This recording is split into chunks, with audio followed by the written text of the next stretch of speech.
Michigan State.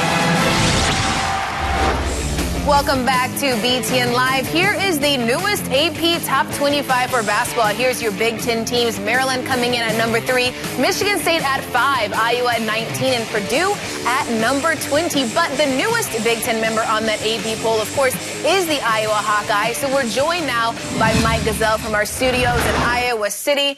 And Mike, to put it simply, you have been having a pretty good week, wouldn't you say? Oh, yeah, it was a pretty good one.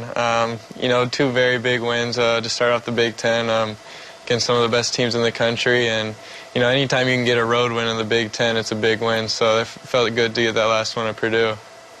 Yeah, now you're 19 on the AP poll, big win against Michigan State and Purdue. You beat 2 top 25 teams in the span of 5 days. What was your favorite moment throughout this whirlwind? You know, I think my favorite moment was probably the comeback against Purdue. You know, it takes a lot of character from a team to come back from a 19-point deficit at halftime, especially against a team of that caliber. And, you know, I've never been quite a part of something like that in the second half, and, you know, it was a lot of fun to pull that one out. Yeah, you forced 10 turnovers against the Boilermakers, and then you came out and put into full gear after halftime. Take me into the locker room. What was the message during half?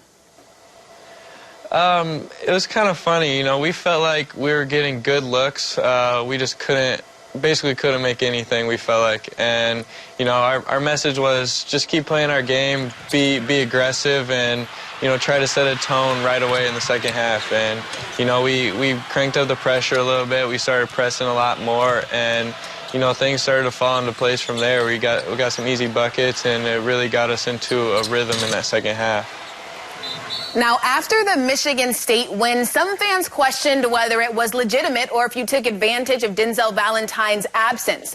Has that been answered? You know, I don't know. Michigan State's a very good team, I think, even without Valentine. You know, it's no question that Valentine's one of the best players in the country. You know, but I think they're still a very good team, and we were able to, you know, pull off the win against the #1 team. You know, I'm not saying it was because Valentine was playing or not, but, you know, we get another shot at them in a couple weeks, maybe even sooner than that. And, you know, it's fun every time you get to play against a great team like that. Now, on Monday, Tom Izzo actually said that he thinks this is the best Iowa team Coach McCaffrey has ever had. What separates you guys from some of the squads you've been on? I think is our camaraderie.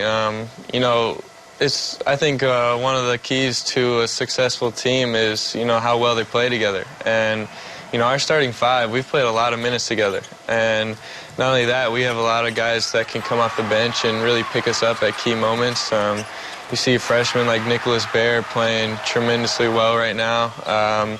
You know, we got different shooters, Brady Ellingson coming off the bench, Dom Ewell.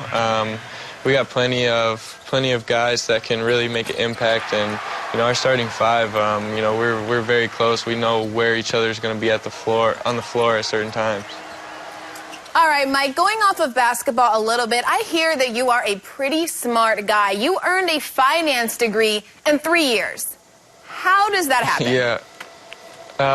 You know, I came into college with a few credits. I took some college classes in high school, and then, you know, in the way, you know, D1 sports are now, you're here pretty much every summer working out with the team. So I've been able to take classes in the summers, and, you know, I was able to get it done early so I could start my master's program this year. Now, you're really smart and also very lucky. Congratulations are in order for you. You are newly engaged. How did you ask her to marry you? Oh, that's a long story. You know, I'm very happy about that. I actually did it at center court in Carver with the help of one of our managers, Jackson Nichols. You know, he helped me distract her and set up some candles and roses at half court, and, you know, I did it late one night after practice. So, and it was actually on my birthday too, so it was a birthday I'll never forget. All right, well, back on the court, you guys have 4 straight wins, looking to get number 5 against Nebraska. What's the key to beating the Huskers? You know, they got kind of a two-headed monster there. you know, Shields and White, they're two tremendous scorers. You know, it's a team that you got to really be locked in on because they can hurt you in a variety of ways. You know, they're an opportunistic, fast break team. You know, there's a lot of ways. We're going to do a great job of executing our game plan. The coaches have a tremendous game plan, like always, put together for us. And, you know, we've been working on different things in practice. We're, you know, really going to look to play our game and really try to control the tempo of the game. All right, well, congrats on the big wins, and good luck throughout the rest of the season. Thanks so much for joining us, Mike. Oh, thank you, and thanks for having me.